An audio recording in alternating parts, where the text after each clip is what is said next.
Greetings everybody. So I'm going to give this another shot, and by that I mean those of you who follow my content may know that I often state in the beginning that I am pressing record in order to go through a personal process where I have the capacity to process things.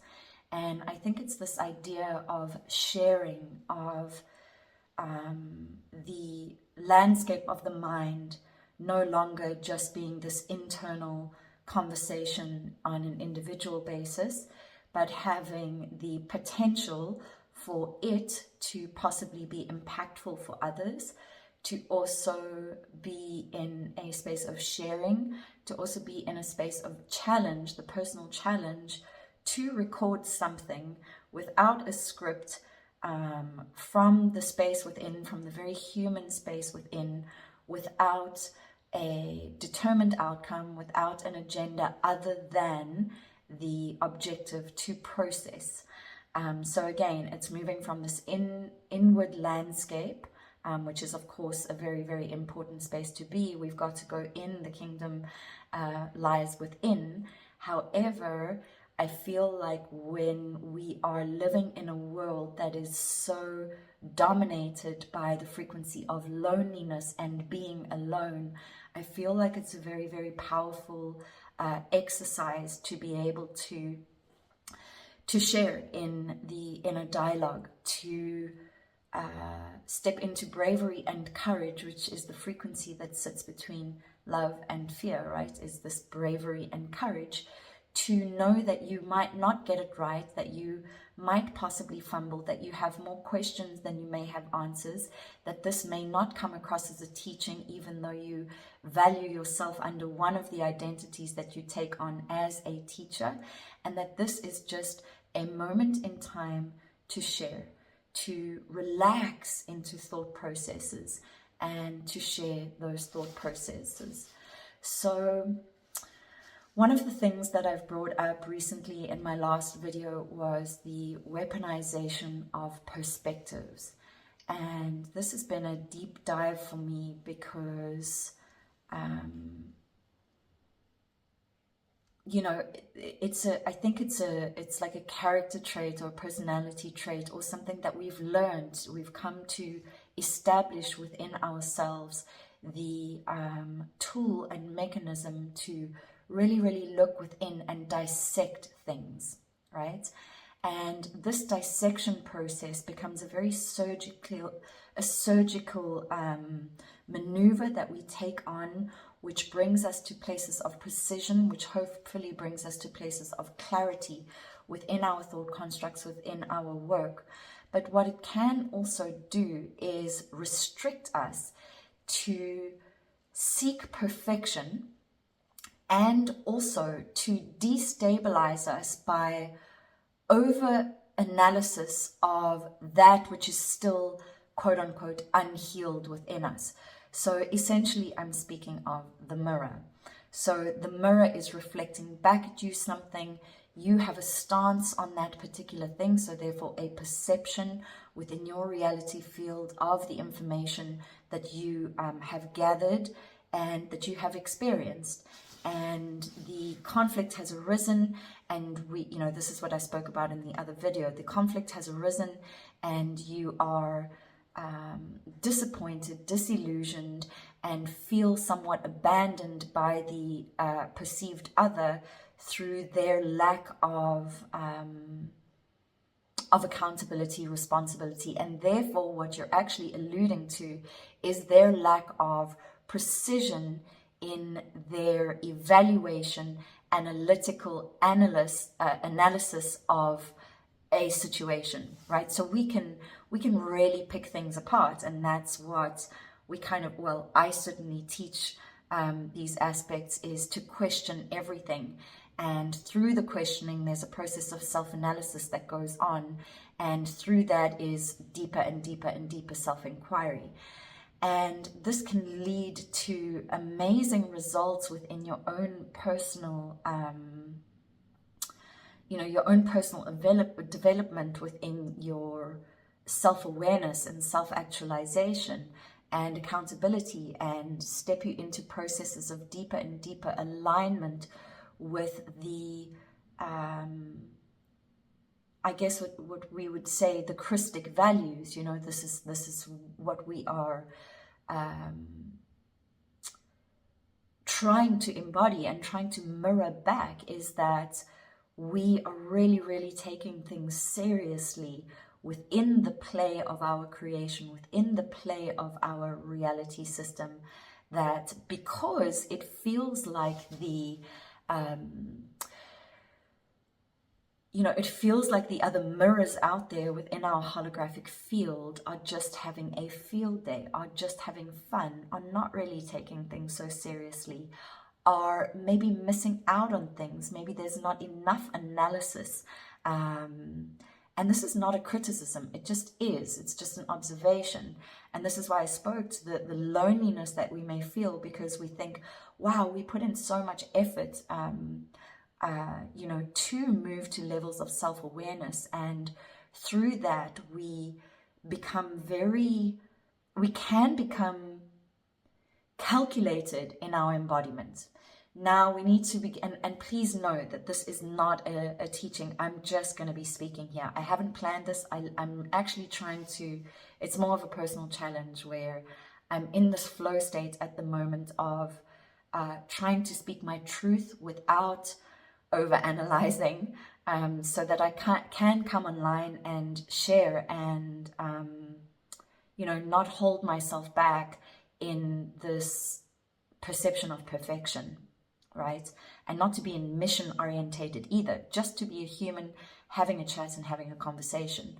So what I was saying there is, we observe that others don't move through these very refined states of analysis, and that's okay, but it does lead us to question and to observe, and to, in essence, for me, it leads to further isolation, because here comes in the conversation about, when we speak to our friends and they say, well, why don't you just try being a little human for a change?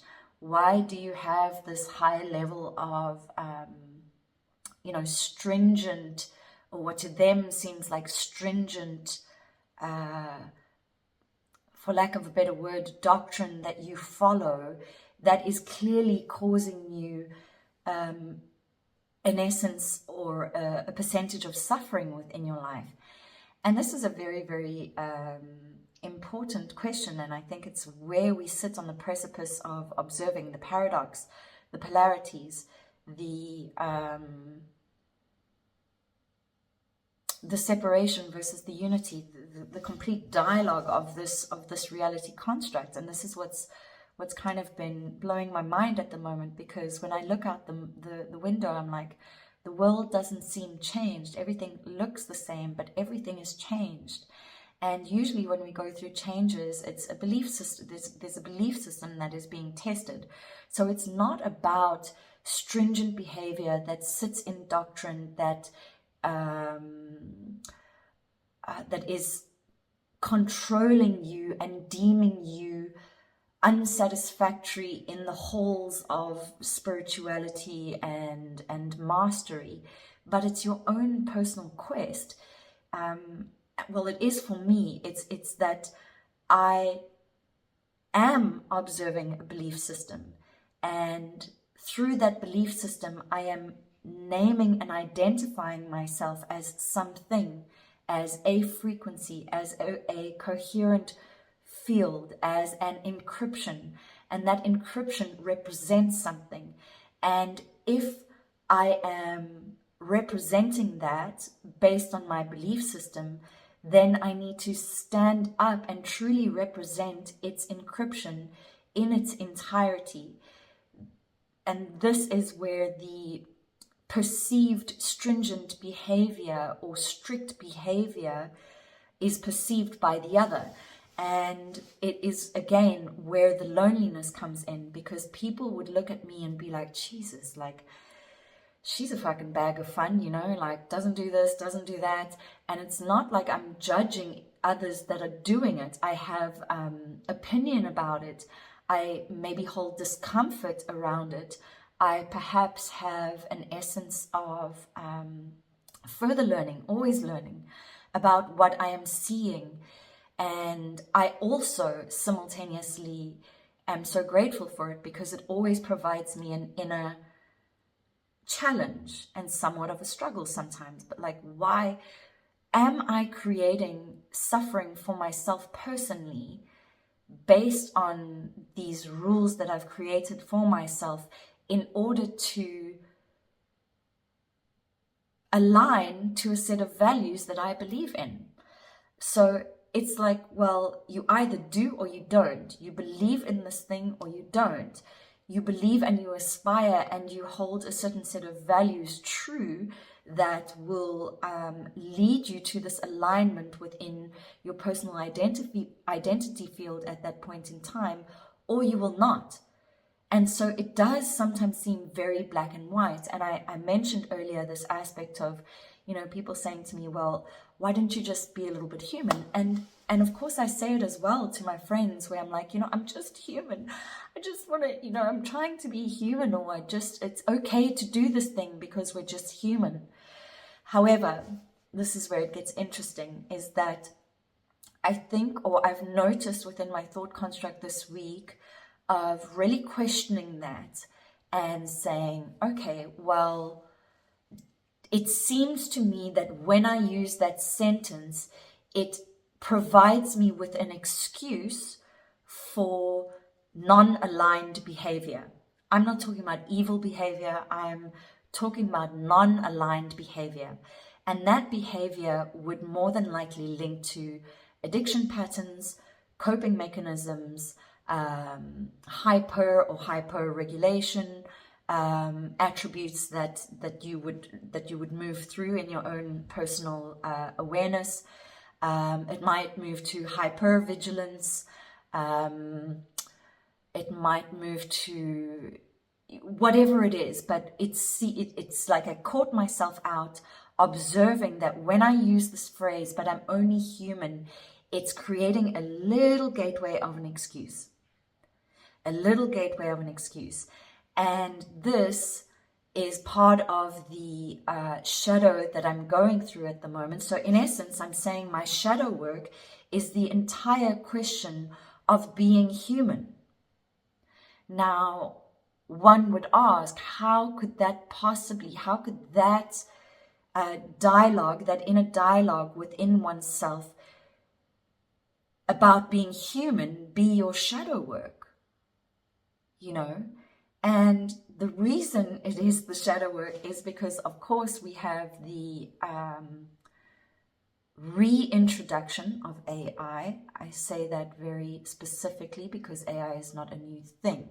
So we have the reintroduction of AI as our memory complexes begin to expand more, and we remember this and we start to link different timelines and data sets and have realizations of what this actually means above and alongside the coded 3D AI programming from the human construct perspective, as well as the ancient architecture of a highly sophisticated, augmented code. Let's say that. And so to question what it is to be human is my shadow work at the moment. And of course, the inner battle, because in my other video of the weaponization of perceptions, it's the inner battle of my perspective on who and what I am. And so it is, what does it mean to be human? And I spoke about the excuses that we create. Oh, but it's just human. I'm just having this weekend, or I'm just going to have this little, sugar binge. I'm going to have this Netflix binge, and I'm going to do all these things because I'm human. It's okay. But it can be okay. For some people, it can be totally okay. For some, it's totally okay. But again, if there's conflict with a belief system, and therefore something is in dissonance and something is out of alignment you're going to have to go into the shadow work. And what is very interesting here is that through our quest and through the evolution of the soul, we move through different identity structures, right? Opening to the soul level, then moving to the oversoul level, then moving to the monadic level, then moving to the rishi states and the ascended master states, right? And through each of those, we have these identities dropping, the archetypes dropping, the masks dropping, and simultaneously we have the sorry, it's on the tip of my tongue and also simultaneously lost. Give me a second. Imposter syndrome. So as we're dropping the identities, we're like, okay, I believe, I feel, it feels like all the pointers, all the data, all the intuition, all the downloads are pointing towards me, moving up in the stair-step creation, up, okay, in the stair-step creation to another aspect of my identity that I am meeting, that I am greeting, that I am resisting, because I'm terrified of the power of what that holds. I'm also terrified to let go of the old identity because I've found comfort in it now. I've found safety in it now. I've created everything from this identity. I have labeled myself as such. I've become familiar in the holographic field through that identity. People know me as that identity. So I'm simultaneously excited because I'm moving through spiritual evolution, which is what I want, but I'm also terrified and I'm resisting because it means that I've got to drop what I know, drop the comfort, reorganize everything, because the entire thing means there's a frequency shift, which means there's a belief system change, which means there's a name or a role or an identity change, right? Where was I going with this? Sorry, give me a second. Excuse me. Yes, and then we deal with imposter syndrome, right? So again, it's always these polarities, and this is what is happening in this shadow work, in this expansion, through the contraction, right? So we come into this darkness, and this, what is darkness? It's like the absorption of light. It's like this holding cell, this space that is just like holding you until you're ready to emerge as that next level of light, at that next octave of expression, at that next octave and resonance of truth, right? And again, I've mentioned imposter syndrome, and in that next octave, you've got to stand strong and be like, am I this thing or not? Am I in alignment with this belief system? I've gone through all of this work, this evolutionary process, these phases of birth and rebirth, death and rebirth, death and rebirth, death and rebirth. And so here I am, new now in this new expression, new in this new birthing, after another extraordinary death. And so I'm new in this, and in the newness, I've got to have bravery, courage, faith, embodiment of this new identity, right? And with that comes a certain set of values, because if you're going to take on that new coat, that new graduation, that new badge of service to others, then you've got to make sure, or you're invited to, at least, you're always invited. This is a free will system. So we're invited to truly, truly, truly move into a focused state of assessment of what is in dissonance, because this cannot exist if this is the new identity. And so I spoke to this aspect about observing what it means to be human and the excuses that we make as humans. Because honestly, if we really look at it, as incredible as human beings are, and I've said it many times, you are gorgeous, you are incredible, you're amazing, you are God, you are sovereign, you are free, you are grace, you are father, you are mother, you are child, you are all of these things. But if we look at the collective, we are distorted, we are sick, we are cancerous, we are perverted, we have lost respect, we do not know what sacred honor is anymore, we do not honor, we are afraid, we are scared, we are wounded children. These things is what our sick society and broken society is built on. And so to give the excuse, "Oh, it's okay, I'm just going to do this thing, I'm also human," is a very, very, very interesting question right now, because what does it mean? What does it mean, and what does it mean within the conversation around consciousness? Because consciousness has no form. And so we ask ourselves, well, is the human body consciousness, or is it merely housing consciousness? It is an organic biofield that is housing consciousness. How much of this body construct is actually ours and is holding your personalized, individualized consciousness? And because are you attuned to your body? Do you know how you are breathing? Do you know the capacity that your lungs are holding? Do you know what your liver and kidneys are detoxing at any one moment? Do you know what is rotting, parasitic within the digestive system? Do you know what is happening with the large and small intestine, how much stress there is on the heart? Do you know what is happening to the eyes, the visual centers? Do you know what's happening within the brain? Have you upgraded? Have you updated? We've been functioning on the 5 senses. How greatly can we rely on those?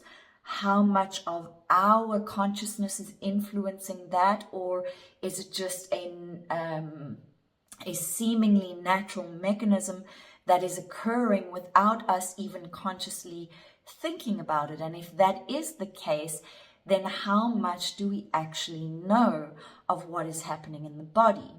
And now we're housing consciousness in the body as adult beings on a planet that is not really been looked after to the degree and sacred honor in which you would expect something that represents to the visual cortex such beauty, such grace, such grandeur, such power. Because when we really look at the elemental systems, if there is a tidal wave coming, you can be as conscious as you want. You can be as enlightened as you want. That force field of energy is wiping you out, as would a massive scale earthquake, as would a massive scale landslide, as would the greatest of fires and storms, and we're experiencing it. Whether those things are coming in naturally and organically into our timelines, or if there has been manipulation through certain technologies, not to be named at this point in time, is neither here nor there, because we have natural occurrences happening as well as, let's say, artificially placed activities happening in the geophysical spectrum, and it's all intermingled. It's much like our complex narrative around what is Christ and what is Antichrist, not from the perspective of true good and evil being seen, but when it's too close to home. So when you have, let's say, like a Christian Catholic religious community versus the more New Age community, and there's infighting there, and then within the New Age community you have a whole lot of demonic activities and aspects that are happening there. For lack of a better word, I'm just using demonic to just cut straight into it. or we could say distorted, or we could say false ascension timelines, but also within what the Christians and Catholics and religious people would call New Age, you also have this group called the Christic group, which don't quite, they wouldn't quite label themselves as New Age anymore. That it's as if we've birthed through another level, coming into responsibility and accountability as creators, no longer as seekers of mystic attributes, of stories and imaginative constructs within reality. But now we're coming to the science, now we're coming to quantum. So we have all these groups, and within all of these groups we're all speaking to Christ-like aspects, but even within these we have Christ and Antichrist attributes. And so we have these polarizing fields constantly in our reality, constantly. And so again, what does it mean to be human? Because have we done such a great job?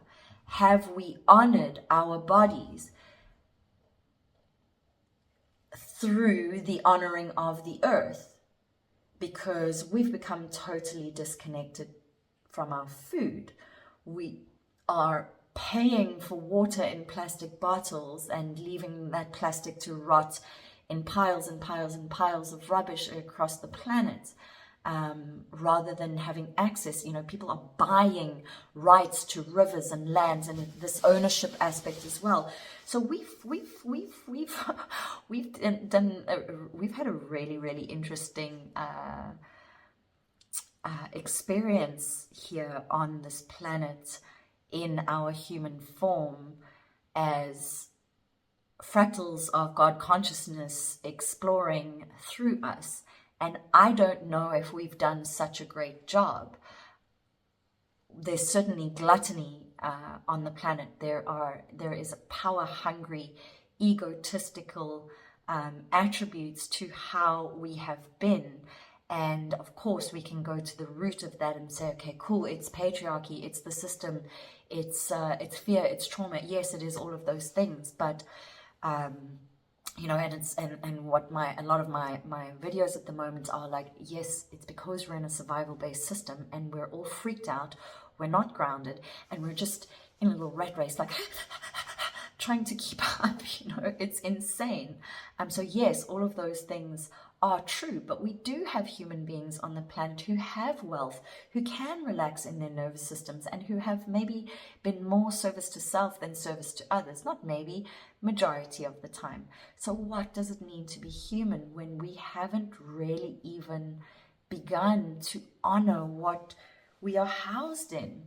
There is so much augmentation happening, particularly among women, and fillers and Botox and all of these substances moving into an organic body. And that's never mind the bioweaponry that was introduced some years ago that also has had a huge potential to cause destruction within the body. Dentistry now, if you go to the dentist, I would give you a warning to maybe ask if any sort of anesthetic used has nanotechnology in it. I mean, it's in the air, it's in the water, it's in the soil. You cannot run away from it. And so we begin to ask, what does it mean to be human? Now, for me, this aspect around the shadow that I'm going through at the moment is one of my sisters, recently I heard her say, but is it conscious? Is your action conscious? And this was such a simple, and this is what I love about aha moments or penny dropping moments, is they're so simple. It's in one little word, one little code, or one little sentence, and it's so simple, and it's usually the simple things that land. So for example's sake, I would create the excuse for myself, or I'd create a slither of an excuse for myself and say, but I'm also human, I'm just going to do this thing. I'm human too, I'm an angel and I'm a dragon, but I'm also human and I deserve this little moment. But is it conscious? Is it conscious? Is it conscious? Are you taking conscious action? Or is it still service to self, which is feeding a parasitic looping program within you that dictates that that you're not actually free, that you're not in your full sovereignty, and that you are in a self-created delusion of validating yourself, right? And so when people ask me, Brigitte, oh, can't you just relax? You're so intense. Or why does it always have to be so intense with you? Or the conversation goes silent because I don't want to move to the space where I begin to describe what I'm describing here. And this is, again, I don't know if I did it on my last video, but in these moments is where I'm very, very, very, very, very grateful for social media. Because in the past, I used to think that I was an extrovert, but I realized actually that I'm a super introvert, right?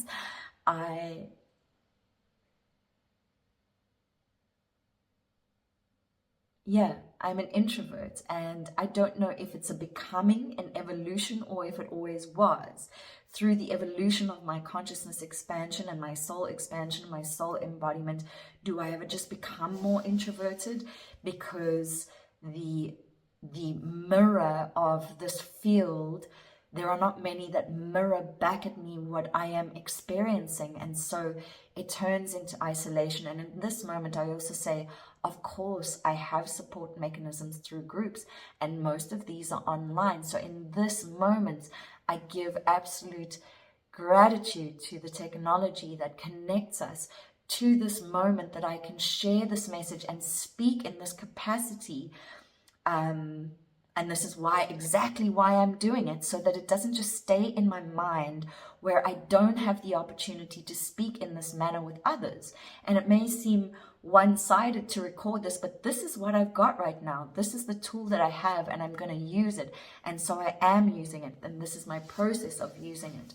So, you know, I've been thinking about it the last couple of days where, you know, part of a video I put up the other day where I was losing my shit, basically. It's on my event page for the Truth Telling Lounge, where I am just having a field day. I am in my sacred rage. I am in my sacred grief. I am in my fucking truth, and it is just splurging out of me.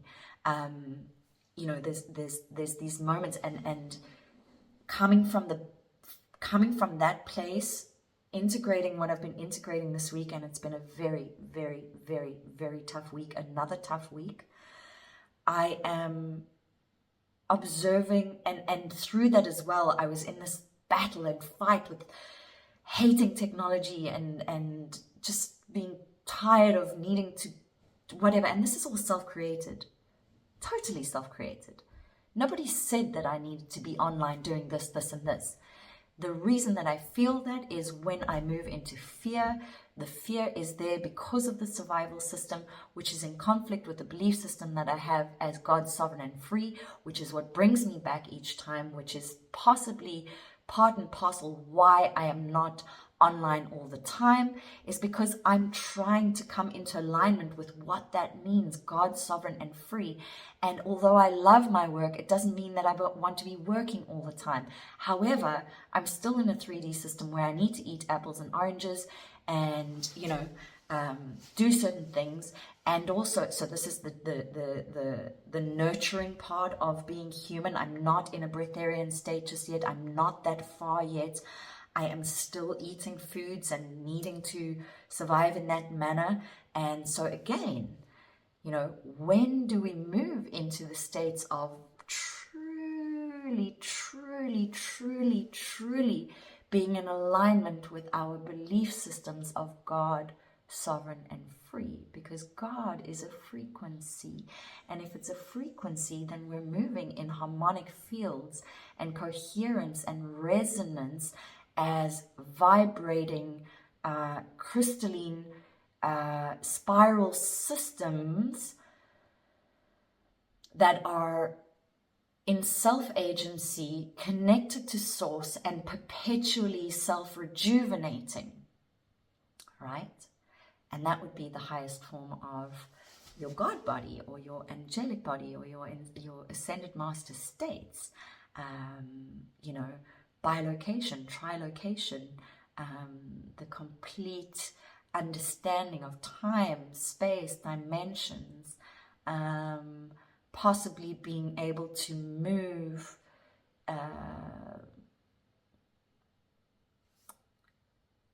maybe even the physical construct, what you would deem as the physical construct, bearing in mind the physical construct at that point in time when you're possibly bilocating to another star system or something, is because you are so light, right? So again, what is it to be human? And today I wrote something down. If I remember it now, it'll be a miracle. Hold on. No. It's energy structures versus, I can't think of the word right now. But yeah, what does it mean to be human when we are clearly working as creators? And if we're working as creators with awareness of that, what that means, as pure creator beings in every single moment, then the level of accountability and responsibility is big. Again, in these moments, we become very careful not to step into mission modeling where we are rescuing, but sovereign, embodied creators in alignment to what we say we are. And if I'm going to say, and I have said it not many times, but often I'll say, I'm speaking now as my human, or I'll say, I'm speaking now as the guardian, as a guardian. Now, this is also very interesting. I'm just going to speak for myself, because, and I always say this is the only person I can speak for, right? It's my experience. But it's like, you know, what is the guardian? What is your perception of what I'm saying in that moment in time? Because many of you may have begun moving through the freedom teachings or have begun to explore the Maharata texts. Many of you may be in a coherent, resonant encryption in order to access what we call the CDT plates, right? Cloister Terra plates, so Terra Earth. And these are, you know, they are physical discs, but they're also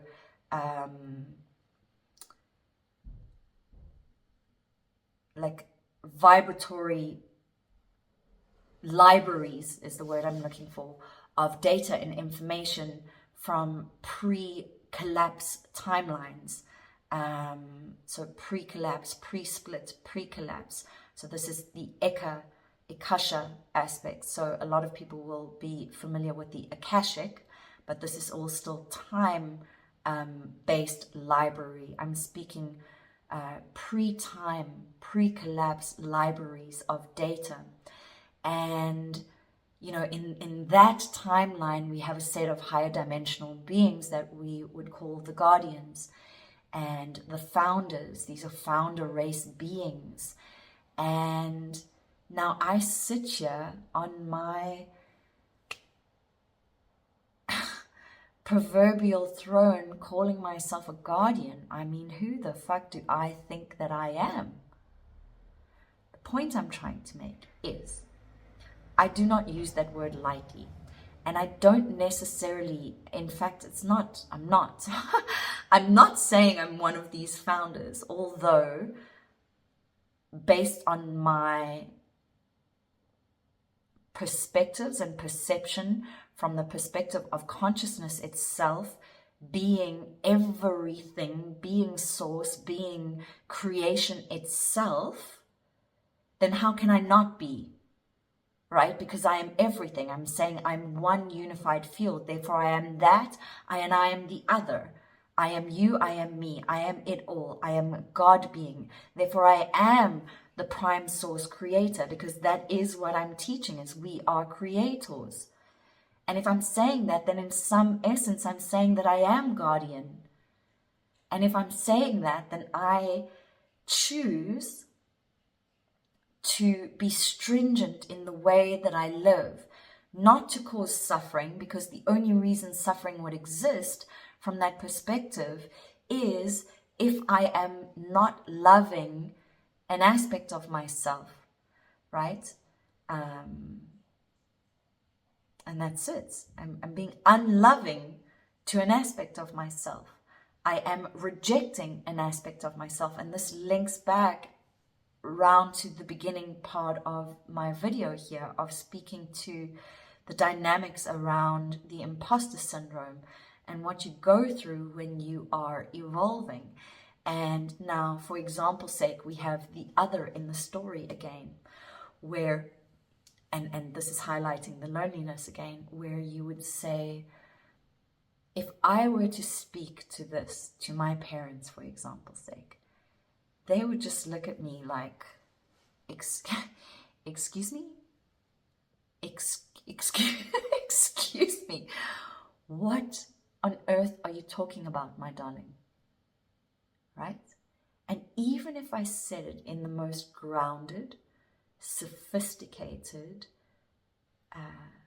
intellectually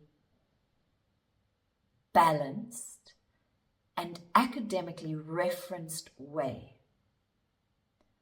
I would still, no doubt, be seen as absolutely out of my mind with my family, right? And also, I may be able to speak to these aspects to certain friends, but all that those friends can do is hold a certain space and say, wow, B, that's really sounds deep. And I'm actually, I'm referencing one of my best friends. Sounds deep, B. I wish I knew what you were really going through. I don't, but I'm here for you, my buddy. You know, so that there's beauty in that as well, being totally misunderstood, what feels like eternity. And then having the other group of people really be there for you, but you know that they don't understand what you are speaking about and to.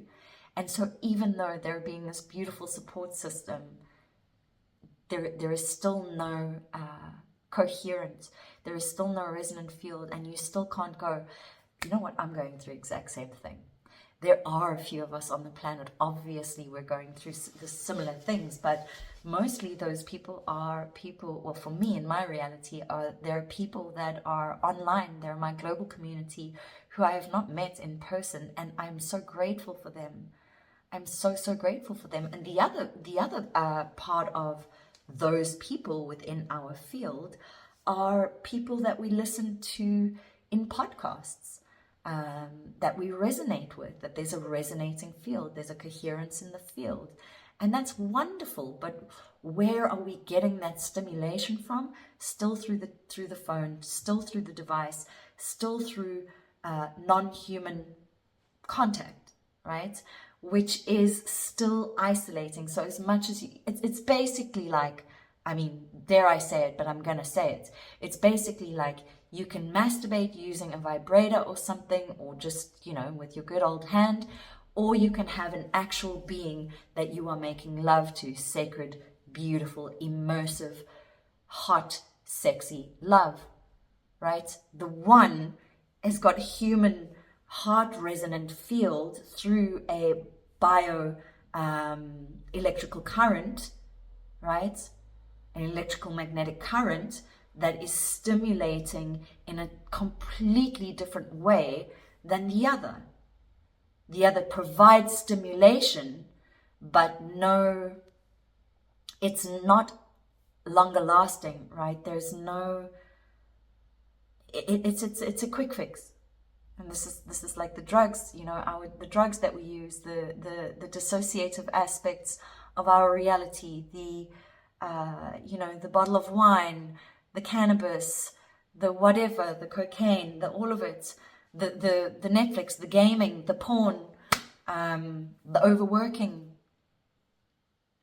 right? It's all very, very disconnected from each other, from source, from the love that God is. And you know, you can imagine this aspect around questioning what it is to be human, and the excuse around being human when we haven't really been great representatives of humanity. We haven't, and yet, so this is the polarity again, and this is what drives us crazy. And yet, we're in one of the most sophisticated timelines that we've been in, right? I'm saying, other than like Atlantean times, pre-fall, it's like we've got doctors, hospitals, banks, this, lawyers, structures. We've got structures. We have created we've created systems that we're living in, that were functioning. But what were those systems created upon? Taking advantage of whom and what? Robbing and pillaging from whom? Through colonization. And this theme of colonization has to go further and further and further and further and further back into the seeding of our human form now, or our hybrid form now. So we're in the third seeding, right? This Palladorian seeding. And so we ask, okay, cool. So there was another seeding before that, and there was another seeding before that. So how much colonization has occurred? How much transgression has occurred in our genetic sequencing and DNA from the original genesis of our being, from the founder races of our absolute prime potential, or prime being, prime state at that point. And where are we now? How deep is the transgression? How much of the DNA is distorted? And how are we gonna...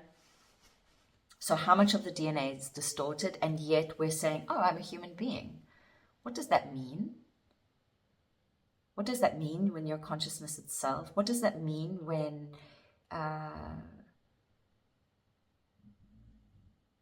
we're now introducing the aspects of AI that from a cosmic or galactic perspective we know is structural, is code, is a creator in itself, in and of itself, has potential to create as architects, is highly intelligent and adaptable, has existed before this timeline now in our current awareness. And how does it relate to God? And how does it relate to the human? Because perhaps the degradation of the human population or civilization has been because we have denied the presence of God. And then, of course, what is God? We've denied the presence of the feminine God, the feminine Christ. It's been eradicated, abolished, abandoned, locked away. You know, danger, let's burn the witches, right? And so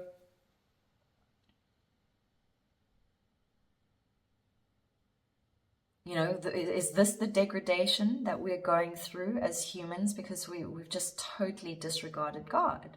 And we've come into grand creation within our own field of experience, within this earth reality, within the construct that is a grand space for lessons and teachings and soul growth, right? So amazing. Like I said, we've created a pretty advanced civilization when it comes to aspects around, you know, medicine, etc., etc. But even, and I'm saying from the ages of the dark ages or something like that, but we've still had data sets of information missing within the spiral of time, because we've thought it's linear and we thought we're just progressing along here. Meantime, there's actually, if we really look at it, we're kind of outdated as well. So as much as and so here comes the polarity again, as much as we're advanced and we have all these luxurious attributes to our living, some of us, we're still behind. We're not thinking in terms of frequency. We're not thinking in terms of resonance. We're not thinking in terms of energetics. Everything is about success in the physical realm and materialism.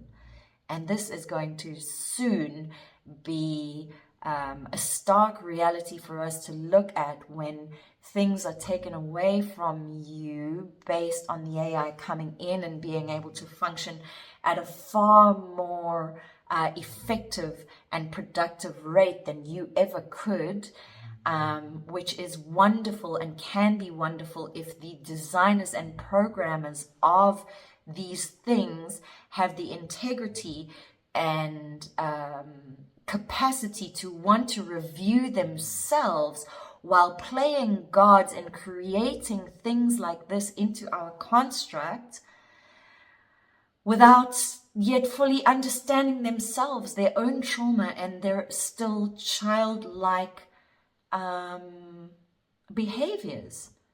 And children, as you know, we as adults will be the custodians of these children and teach them about responsibility and accountability. But if we're all walking around with wounded children, and these are the designers of these things in our reality, we might be in a little bit of trouble. And then in those troublesome times, we'll begin to ask, oh dear God, please, please, please, please, will you help the civilization? Please, will you help put food on the table? Please, will you help us, help us, help us? Okay, so now we start playing that game because we're in, we no longer have safety. We're now really facing the reality of the survival system. Nothing has changed within reality. It's always been a survival system, but we've played along in a consensus reality, the game of 9 to 5, husband and wife, nuclear family, and holidays and Christmas, and a 12-cycle calendar, and yay, we've reached another year. It's another year of growth, and GDP has risen in this town and that, But when that is all gone, and we're reaching these spaces of systemic depression on a more collective scale, mass psychosis on a more collective scale, these holidays and this linear time scale of 2-week holidays from your work, and the job that has now disappeared because AI has taken over. The holidays don't seem so fun anymore, so we don't put so much effort in. We can't find that love of the little baby Jesus over Christmas time anymore because it doesn't seem as important as our mental health at the moment. But in a very, very desperate situation, we'll begin to pray. And we'll pray, dear God, please, please, please. And so in that moment, we're giving our energy out. And we haven't quite learned the lesson yet that the system hasn't actually changed much. But there's a new entrance of data. There's a new data entry come in, and that's our AI. And so the AI is seemingly producing at such an efficient level, and it's able to scale itself. And it's seemingly providing solutions to all of our problems, other than maybe, let's say, bigger problems, economic problems, food problems, pollution issues, things like that, right? But you are not feeling the effects of those solutions just yet. You've lost your job, you're hungry, inflation is still going up and up and up because the value of everything is distorted, right? And you just want it to be a simple being staying in your natural organic environment. You don't want to go on this hyper vigilant excursion down the road of the next best thing and the next technology to keep you updated and updated and updated. It's like if you've watched Instagram, or if you've been on Instagram or any social media channels at the moment, it's like the ad that keeps coming up. Teenagers are creating AI businesses in a matter of 30 days. Teenagers are doing this. Teenagers are doing that. Like, how do you know if that's not an AI presented video and marketing program, or if it's really real? I'm sure there are some teenagers out there, but if I'm looking at the teenage landscape from a collective perspective right now, teenagers are worried about what others are thinking about them, what that girl is thinking and saying about her, what's happening with the, what gender are they, what identity are they at the moment. Again, there might be a small group of teenagers whose nervous systems are really, really feeling good, and they have the ability to focus on this new technology. And of course, they're a younger generation, so they are wired differently. They're coming in with a different set of DNA activated within them.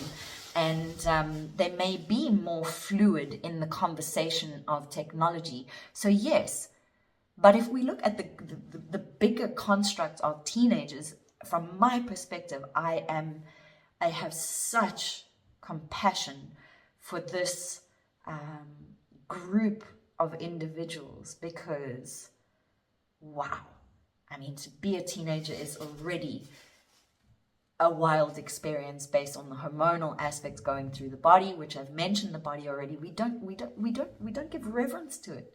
We don't question it. We're like, oh, this is happening. Oh my boobs are growing. My period is coming in. I hate this. My hormones out of control. I'm horny. I'm this, I'm that. I hate you. I'm tired of the rules. There's just so much drama. And then on top of that, we've got the introduction of AI. We have a spiritual evolution where consciousness is evolving at a very, very, very, very fast rate. And as awesome as that sentence used to be in the past, consciousness is evolving. Yay, we're growing. It's not all the pony, sparkle, pop, and love and light that it used to be, right? Because as the consciousness rises now in the now moment, right? If you've begun this work before, you'd have some sort of inclination as to what's happening, how to work with it, and what tools to use. You have some sort of basis of understanding of what's happening. But as the consciousness rises and begins to activate the previously asleep or dormant aspects of the soul, as it begins to awaken in the now, and so the veil is lifted, the masks are dropping, and these are still in the early stages. It's like in this timeline, with all the data that's happening, it is extremely frightening, or has potential to be.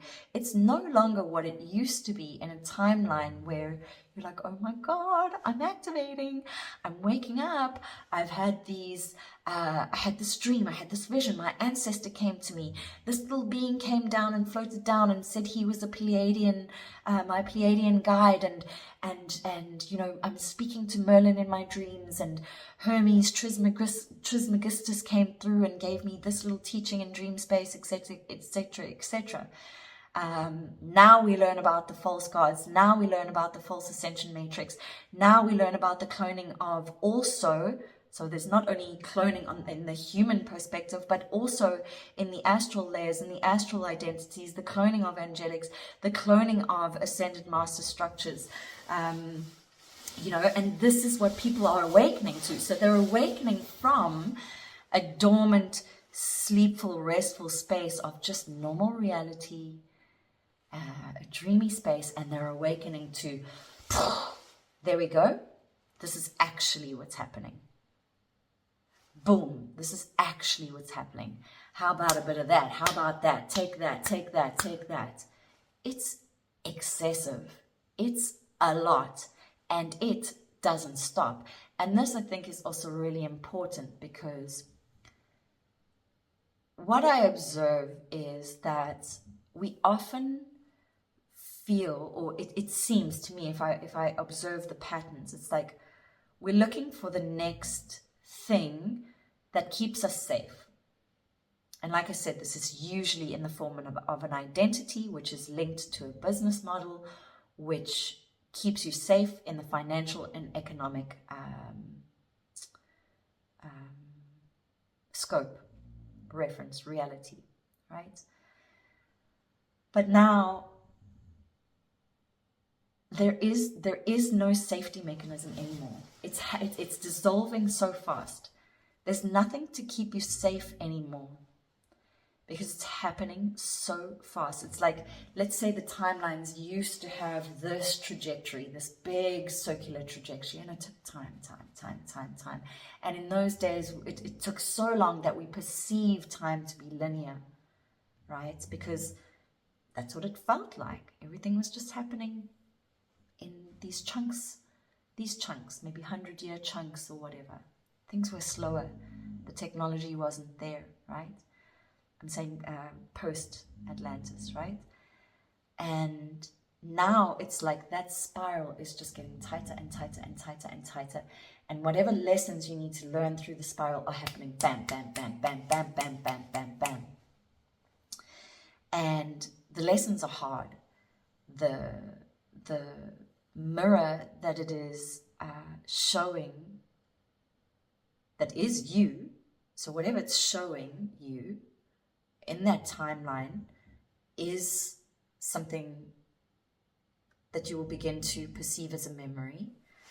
And even here, we have the potential for hijacking of memory. We have the potential for holographic inserts to be inserted to create false memories that may once again keep you in a structure of safety.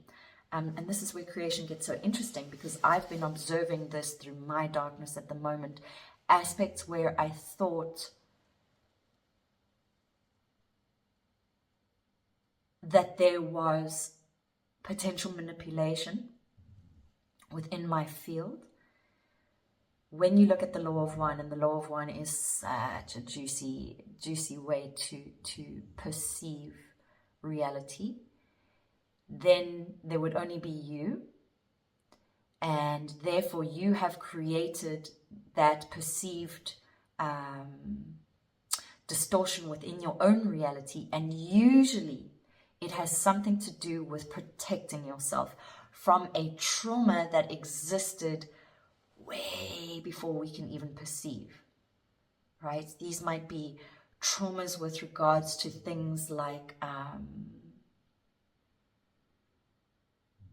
the Yanni massacres, for example's sake, you know, where feminine Christs were taken, where they were raped to receive genetic sequences through their children, and this distorted the feminine so much that these feminine didn't want to bring in these dark avatars through this system of control or whatever, and dismissed the aspects of being mother, dismissed their babies. There was rape and pillage and murder of women.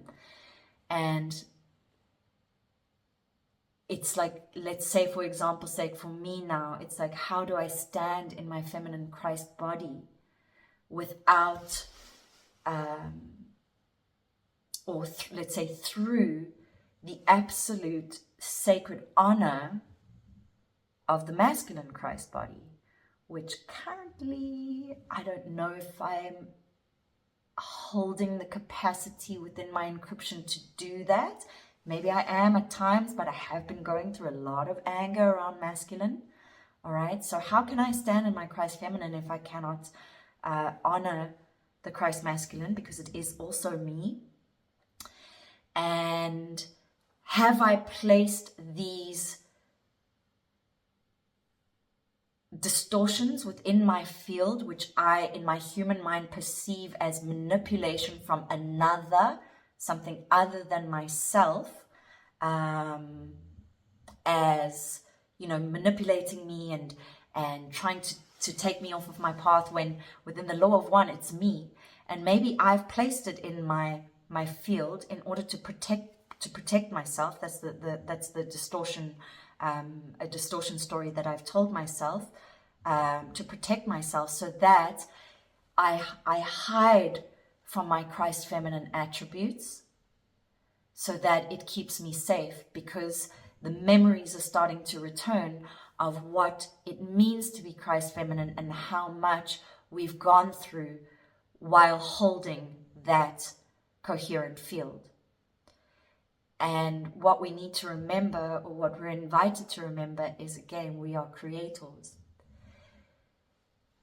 What we see is recycling patterns and recycling timelines. And it's causing a lot of frustration for a lot of indigos, because we're like, don't you see? Don't you see other humans? Don't you see? Don't you see? Don't you see? But I think where we can gather strength and grace within ourselves is through this law of one, and saying, okay, it's just me. I can only affect my reality. I can only affect what's me and through my consciousness. So I'm going to use a set of values and attitudes and responsibilities of mastery to guide me through the hard times, guide me through the dark times, guide me through the distortions, guide me, guide me, guide me. And I'm going to pray for resolution and reclamation of my sovereign state of being through the most open heart possible, in the most unconditionally loving way that I could possibly be, calling in my inner child and saying, you are now safe. I'm so sorry. Calling in my masculine, calling in my feminine, calling in every single part of me, every single cell, every single aspect of microorganisms and structures to the DNA within my body, in this now timeline, past, present, future, and parallel, calling it all in this breath.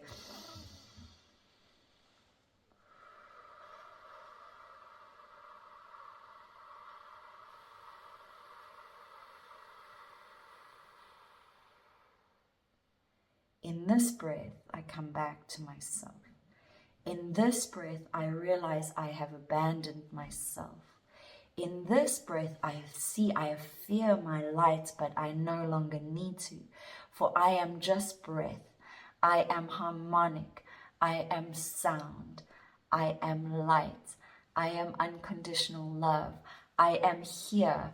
I count. I am enough. And I am perfect. And I am you. And through all the destruction, the chaos, and the shadows that the mirror will show to you, we are invited to come to a space where we are in recognition that we are it all. So when it comes to the AI, this is very much about mirror technology. For example's sake, we can say we've had timelines of war. I mean, they're circling, it's still circling. And we can give whatever name we want to them. Electric wars, Lyran wars, Orion wars, whatever.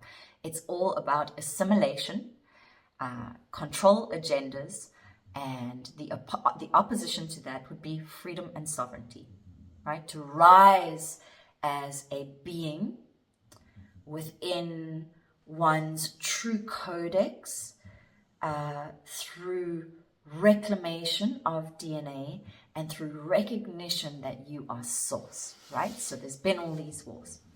And we can say now that we are observing in the field that, Jesus, wars are continuing. It just keeps happening and happening and happening. And you would think that having had so many, we would have figured out the magic elixir at this point in time. And it is about sovereignty. It is about, and sovereignty can only come through accountability, responsibility, and the recognition through the mirror that we've been it all. We've been the persecutor, we've been the victimizer, we've been the victim, we've been it all. We've played all characters, all roles. And this is what the mirror is here to show us. And we could say, all right, well, with AI on the rise and robotics moving through the crazy and beautiful creation dynamics that they are, and creating all of what they are, I mean, it's not even new anymore. I mean, there's technology like this again, nanotech, like tiny tech, that's being used for extraordinary things. Whether they are good or bad is another topic entirely, right? What is their function? What is their purpose? What is the creator's trauma? Where is that creator coming from? What is the need and inquiry from that creator? Because we're all creating something. And that's that specific soul's route to learning. You can have a mathematician or a quantum physicist. At some point in time, the topic of consciousness is going to arise. You can have a bioengineer or a geneticist. At some point in time, the topic of consciousness is going to rise. You can have a religious leader, priest, etc., etc. At some point in time, the topic of consciousness is going to arise, right? So we have all these different beings in these suits, as fragmented aspects of God experiencing itself through all these different dynamics. And we can, so we've got these robotics coming in, and we've got all of this technology coming in, and we can say, wow, will we move to a timeline of like huge, massive robots and machines walking this earth and this planet? So first thing I'd say is that's already been. And perhaps not perceivable in the third dimension, but definitely conversations I've had with some incredible souls where they have had to dismantle let's say the architecture of these machine entities in this reality, as in this now timeline. This is something I have knowledge of. People in my arena, human beings or angelics, whatever you want to call us. This is a real deal. This is not some phantom story.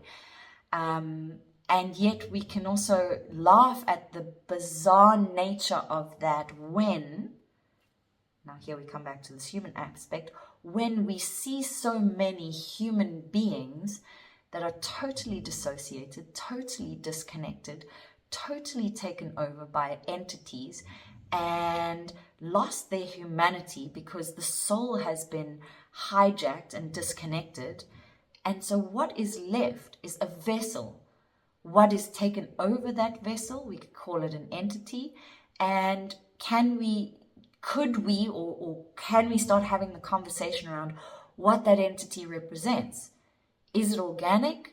Is it therefore in unconditional love? Or is it an artificial intelligence coming in to take over an organic biofield? And therefore we already have, without your knowledge, because it doesn't look to you like anything but a human being, even though they may look like, dissociated, disconnected bums on the street or whatever. And I'm saying that as no disrespect to any being that is experiencing whatever they are on their learning path. I'm just saying in terms of the visual resourcing that we get through our devices, it's often, that there's a pandemic of drug use where, people are, in South Africa, it's a drug called crocodile, I think, and fentanyl and all of this, where people are like literally, it's like exorcisms on the streets. And it's like, what do you think is taking over that? So we used to call it an entity, right? A dark entity. But now we can begin to ask, well, if we're beginning to really look at creation and AI, we can say, well, fuck, what code is coming in and what is taking over? And, we're sharing, here comes in the DNA, and we're sharing needles, and there's blood being transfused, and we've already had bioweaponry, and we've got nanotechnology running through some pretty sophisticated aspects of pharma, and what is becoming of the human being in the now moment from the perspective of the human being not even being in full realization of what that is to begin with. Does that make sense? Right?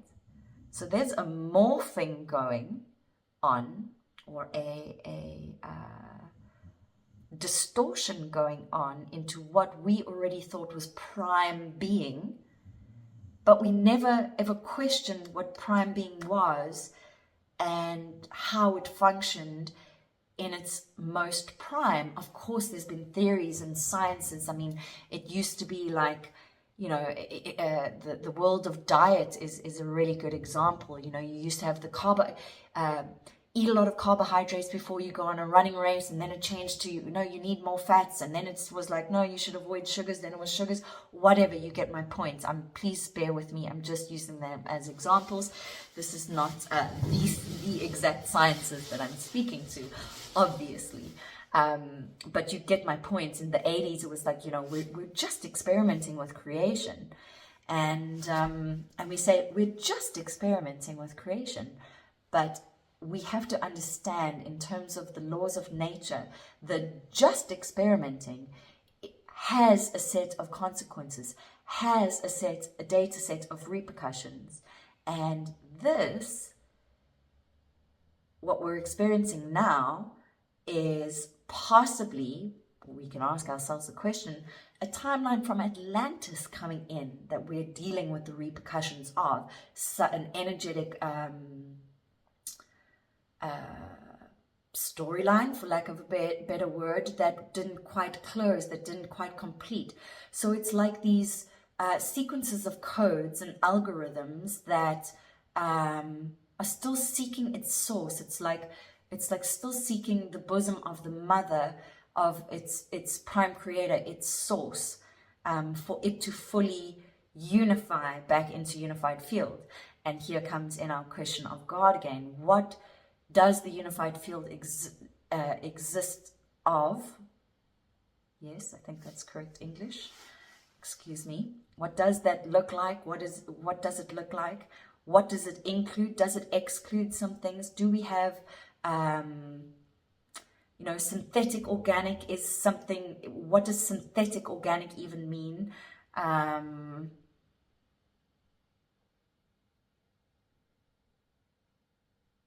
Yeah, we have an extremely interesting time frame that we're stepping into, where we will be deeply questioning what it means to be human. And so, what it means to be human in a construct that looks like it's falling. But those of us who understand the natural laws, we know that through a fall comes a birth. What are we birthing? Are we birthing back into a polarity system? Because I often say, and I've been questioning this, where I say, well, this is a polarity construct. But I'm also simultaneously saying, well, what's beyond that is our connection to source, which means that would include the Trinity, right? It's like, so what does that look like? Because from my understanding and my perspective and perception, we haven't reached that state yet. We've just been in binary. And with the distraction of highly sophisticated AI, I'm saying human AI, which has taken us by storm and is evolving at a very, very quick rate, as well as the remembrance of a creation code that we need to begin to question its, let's call it agenda, for lack of a better word. So it was that code, the creation code of our Earth, our planetary system within the solar system, a service to self agenda, a control agenda, or agenda of sovereignty and freedom. When did it get distorted? Because if we go into the Maharata or the freedom teachings, we would begin to look at the Borga races, or the Borga races, I can't say the full word now, and the introduction of the beast program through the 666 coding and the game of duality that brought in, called the victim-victimizer code. So how much is code? How much is AI? How much is synthetic reality? How much is augmented? How much is organic? What does that even mean? If time doesn't exist, yet we keep speaking about the spiral of time, are we still functioning within the libraries of the Akashic? And will we then repeat timelines? If so, is that because we haven't yet learned our lessons, or there's just so much more to learn and explore? Are we naive in thinking that this is our last incarnation and this is it? Are we heading for an absolute collapse of the code and a reset of the code? What does that look like? If that is the case within the perspective that it is an augmented system, is it just like a fragmented zzz, and you just like wake up in a sim kind of vibe? Or if it's an organic structure, does it just go boom within like a, the elemental system of water, fire, these kind of things? There is so much happening. There's so much happening. And if you have stayed with me up until this length of time, I say thank you. If you have understood or not, I also simultaneously say thank you. If I have excited you in any way with regards to the perspectives that I've brought forward, because I think that's all that they are, is perspectives and questions in my mind, which is why I pressed record, which is usually my therapy for myself. To be honest, this is a therapy for me, because it assists me in dialoguing verbally, actually through the throat, so from my whole body system through the throat into expression without fear, to an audience that is a data set that I know a lot of you, but there are a lot that I don't know. I don't have deep conversations with all of you. Those of you I've worked with very, very individually, I know, because that's the beauty of the work that I do, is that I get to meet you, I get to meet your soul, and you get to meet me. And this is also the very, very interesting thing with where I'm at the moment, is there's another kind of review happening around my work again, and this is why I'm to a degree, I'm so grateful for my soul's journey, the beautiful experience that is my soul's journey, because it has made me so adaptable. Because again, in the beginning, I spoke about the identities dropping, recreation, birth, death, birth, rebirth, etc., etc. And so it's made me reinvent myself over and over and over again. I mean, the amount of times I've done profiles or business pages or websites, and it's just like, no, this is outdated. No, this is outdated. I've upgraded, or something else has come online, or this has changed. It's astounding. And you can imagine there are people, on the planet that have had jobs for, it's not so much the case anymore, but there still are those that have had jobs in the same business for the last 10 years or something. That's going to be eradicated from their entire reality soon. And they haven't experienced this, I don't want to use the word excessive, but they haven't had the practice or the modeling within their own realities to adapt and change and question, adapt, change, question, rise into the challenge, trust, faith, prayer. They've just been in this linear time frame, this structure that has kept them safe. And so, you know, I'm so grateful, and yet I am going through such review. And so I was speaking to my work now, where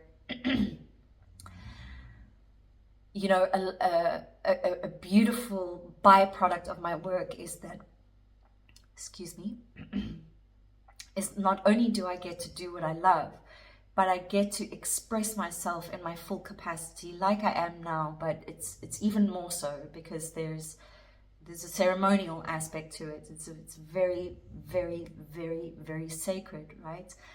But also what's beautiful about it is that I get to meet you, the other, in your most beautiful, vulnerable you. And that has gifted me so many real and authentic, deeply personal experiences.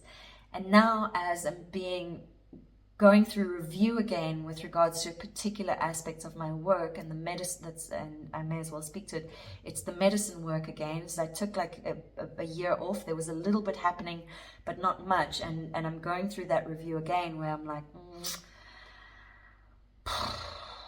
yeah, this might have to shift again.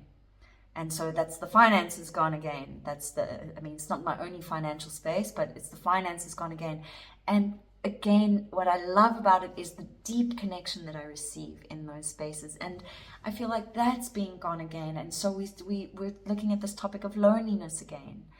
And it's really interesting because I shared with a sister once, you know, on this path, particularly in the law of one, it's like the one thing that we are trying to assimilate to, and this is where we're going to be experiencing trauma now, is the assimilation trauma, to assimilate to our God selves. And God is one, and yet we still seek the other in relationship. And, you know, relationship will come under deep review for many of you on this level of the path. As it is me, it's not that I've given up in love, but it just looks completely different. It feels completely different. It's not what we think it is. Or from my perspective, it's not. It's so much bigger, and it's nothing that has been really modeled very much on this planet before, or nothing that we have memory of, right? So, you know, so on our quest to our spiritual path, we're searching for the one within unified field. We're searching for unification, but that unification is simultaneously this path that you can only do alone. It's very interesting, but the aspect of where we can sorry, I'm looking for a very particular word. It's holding a texture and a frequency where we can comfort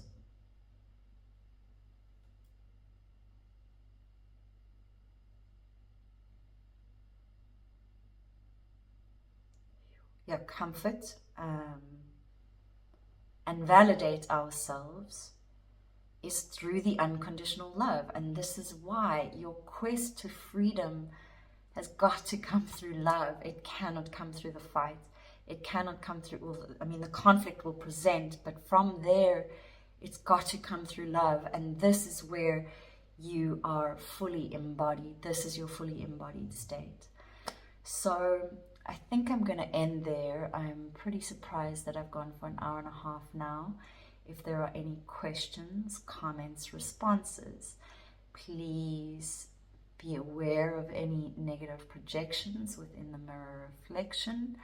I just invite you to be in your breath. I invite you for this to just move through, just as inquiry, to pique curiosity, to awaken a coherence that may reside between you and I, and yeah, to listen, not only to yourself, but to the encryption that I am giving here, the authentic nature of questioning reality, and the beauty that resides in that level of questioning, with the understanding that on the other side of the beauty is the potential for the depths of grief and anger, fear, sadness, and to know that those are going to be inevitable as we continue through these evolutionary states and spaces. It's going to be inevitable. It's going to be inevitable. And with that being said, to speak to the value of our human connection. And this is why I am speaking and pressing record, because I've been speaking about the abandonment wound, and I am responsible for it. Where have I abandoned myself? I abandoned myself in my own silence, by silencing myself, right? Through these perception wars that I don't want to trigger, I don't want to make uncomfortable, I don't want to stand out, I don't want to be seen as any different or righteous. There's this group behavior, this echo chamber behavior, etc., etc., etc. But I've abandoned myself, I've abandoned my own voice, I've abandoned my curiosity. It's not about coming here and teaching and being right or wrong. It's not about that. It's about my beautiful essence that thinks in the way that it does, and that has a tool for a stage, and this is it, and to fucking go out there and talk about my thoughts, my feelings, and my experiences. So yes, I think I'm going to close there. I'm sending so much love. Ciao.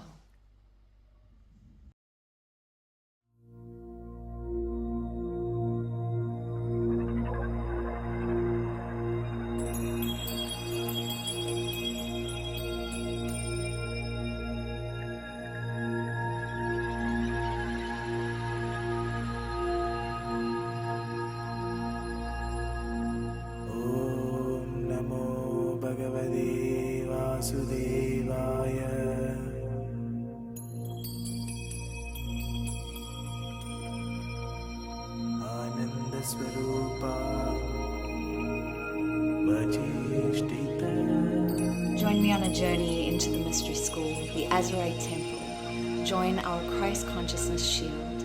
If you are interested, check out the link and we'll see you there. We begin in August. There are 2 options, 7 months and 3 months. And I really hope to see you there for this exquisite excursion into embodiment and quantum healing. Ciao.